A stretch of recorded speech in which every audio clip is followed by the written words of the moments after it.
উত্তরের শীত যেন হঠাৎ করে তীব্র রূপ নিয়েছে। কুড়িগ্রামে নেমে গেছে তাপমাত্রা 12.3 ডিগ্রি সেলসিয়াসে, আর এতে চরম দুর্ভোগে পড়েছে সাধারণ মানুষ। হিমেল হাওয়া আর ঘন কুয়াশায় নাকাল হয়ে পড়েছে জেলার মানুষ। দূরপাল্লা ও স্বল্প পাল্লার যানবাহন বাধ্য হচ্ছে হেডলাইট জ্বালিয়ে চলতে, কারণ সকাল থেকেই পুরো জেলায় যেন কুয়াশার চাদরে মোড়া। সবচেয়ে বেশি ভুগছেন খেটে খাওয়া মানুষ, রিকশা চালক, ভ্যান চালক, দিনমজুর ও কৃষি শ্রমিক। নদীর তীরবর্তী এলাকা ও নিম্ন আয়ের পরিবারগুলো ঠান্ডায় আরও বিপদে।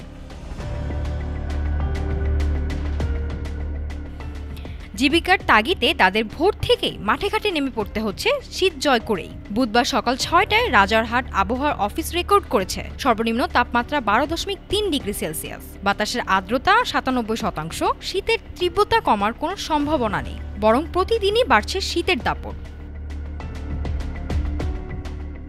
রাজারহাট আবহাওয়া পর্যবেক্ষণাগারে ভারপ্রাপ্ত কর্মকর্তা সুবল চন্দ্র সরকার জানান, তাপমাত্রায় বড় ধরনের পরিবর্তন দেখা যাবে না। হিমেল বাতাস ও ঘন কুয়াশায় মানুষের ভোগান্তির সবচেয়ে বড় কারণ হয়ে দাঁড়িয়েছে। বিশেষজ্ঞরা বলছেন, সকালের ঘন কুয়াশায় বাইরে বের হলে অবশ্যই মাথা ও পা ঢেকে রাখতে হবে। শিশু ও বয়োবৃদ্ধদের জন্য বাড়তি সতর্কতা জরুরি।